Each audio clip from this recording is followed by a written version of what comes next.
Hello, and thank you for joining me for my discussion on Devolution by Max Brooks. This is a first-hand account of the Rainier Sasquatch Massacre. It has been decades since I have read an amazing Sasquatch kicks butt book. And I really do have to do a search because way back in, it was probably the 1970s, there was an amazing book. And much like this one, it didn't have a footprint. I think it was a tree with a claw mark and scary, creepy Sasquatch kicks butt. This was an amazing read, if you haven't been able to tell by my excitement so far. Thank you so much to Josh, already overbooked. Need to get you back on for a live stream. This was a book that he recommended. I also saw Steve, Heroic Book Adventures. Definitely need to chat. You have some great books on your channel as well. Steve did a review of Devolution, and I knew I definitely needed to check it out. Thank you so much. Can't say I was disappointed.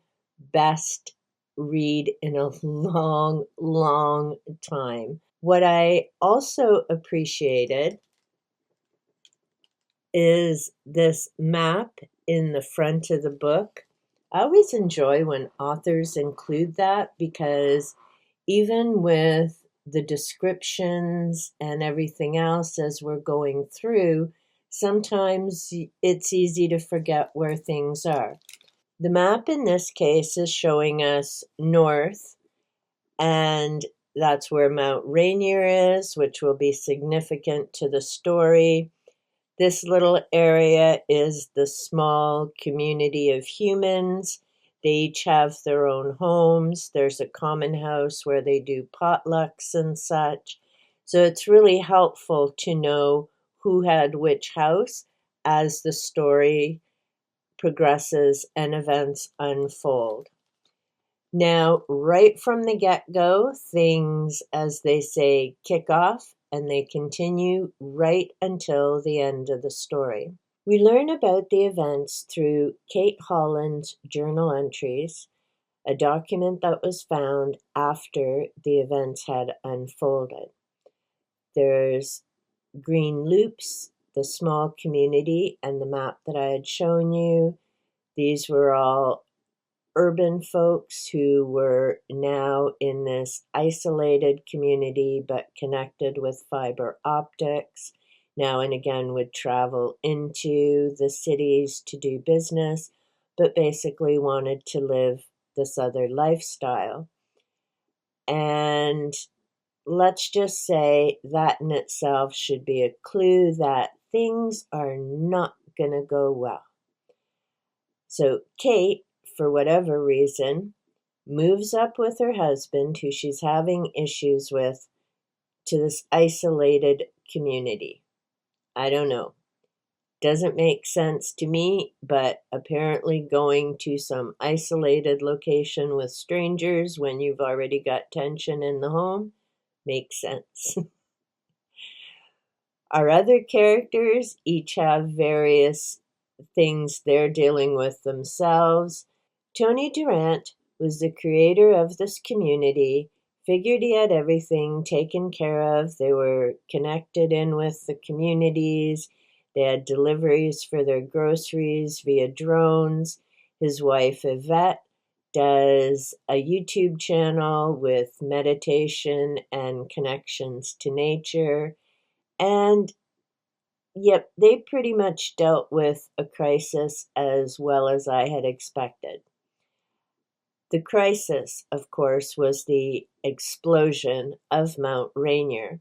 And because, as we saw on the map, the mountain was up north from the community, of course, as all the lava, everything else is happening, There's a lot of ripple effects, as there are to any big event. I remember when Mount St. Helens erupted decades ago, and there were effects way over here in southwestern Ontario.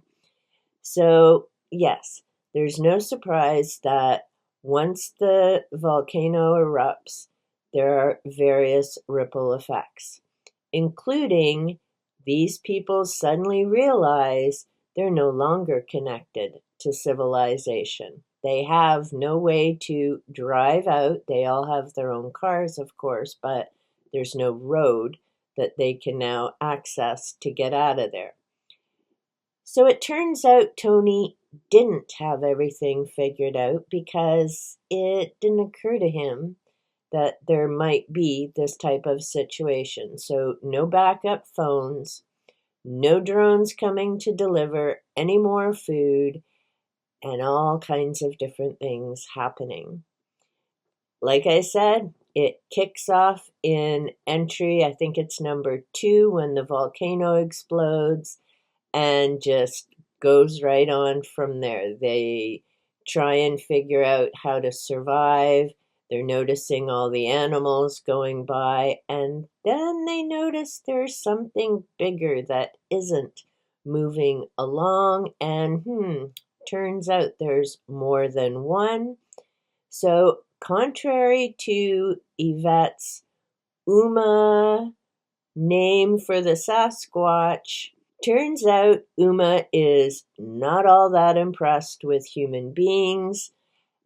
It was an interesting story watching how different people respond to the crisis, who chooses to work together, who deals with what's happening, and who shies away from it and just hopes that it's going to suddenly go away. For me, there were 2 things that didn't quite make sense. But then I grew up out in the country, so that's why it's standing out. This occurs in the fall. Now, you're living in an isolated community. You can't just hop to the grocery store if you forget something, because it's a bit of a long drive. And yet none of these people have food stocked up. I mean, even with access to the community, winter, driving, why would you not have extra food on hand? I mean, you all had cars to get up there and you brought all your stuff for your homes, but maybe that's just me. Point 2 that really made me chuckle, which, I mean, yes, it's a horror story and there's some very gruesome, graphic things happening here. So, warning if you're squeamish about that type of thing, there is graphic detail here.